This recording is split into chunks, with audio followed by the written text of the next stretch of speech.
This morning has been great learning about the Nativity, about that first Christmas. I know boys and girls and older folk, I wonder if you ever really thought truly what happened. Let me read from Luke's Gospel chapter 2. So Joseph also went up from the town of Nazareth in Galilee to Judea, to Bethlehem, the town of David, because he belonged to the house and line of David. He went there to register with Mary, who was pledged to be married to him and was expecting a child. When they were there, the time came for the baby to be born, and she gave birth to her firstborn, a son.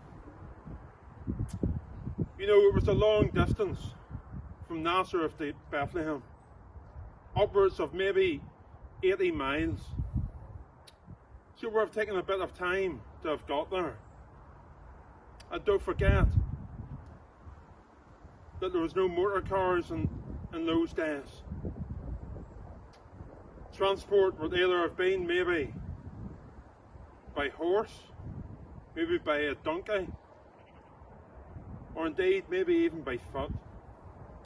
But normally in the Nativity we think it was by donkey that Mary went. And you know, even by donkey it would have been a slow journey.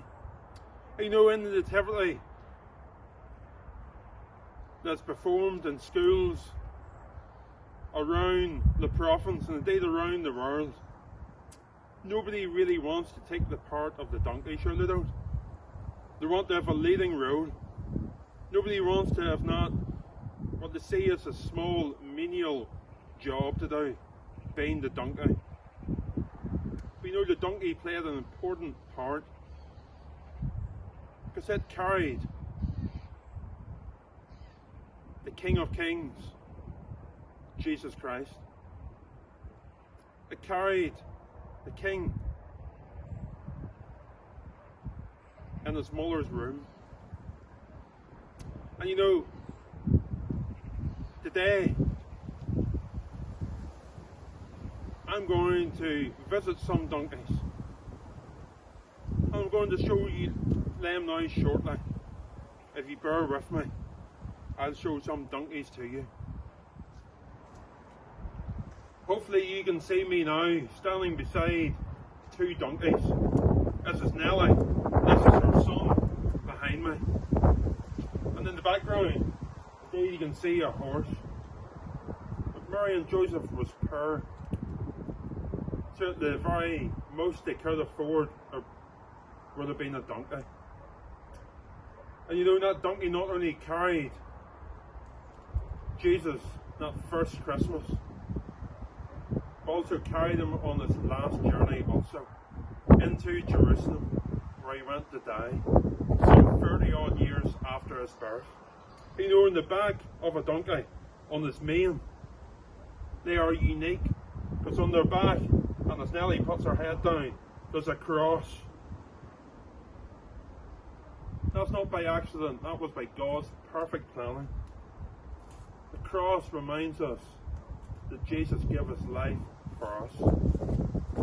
And you and I, as Christmas, can have that most perfect present if we accept him as our King and as our personal Saviour. The donkey was important that first Christmas. Played an important role. You know, I've got with me, I hope I don't frighten Nellie, a little puppet donkey. You know, sometimes you and I can be puppets. We can just do what we think we need to. We don't give of our all. But I like to think that first Christmas, that donkey gave of its all in service to the King of Kings. So I hope that this Christmas, whatever age you are, you'll give your all in service to the King, to the Lord. Thanks for listening.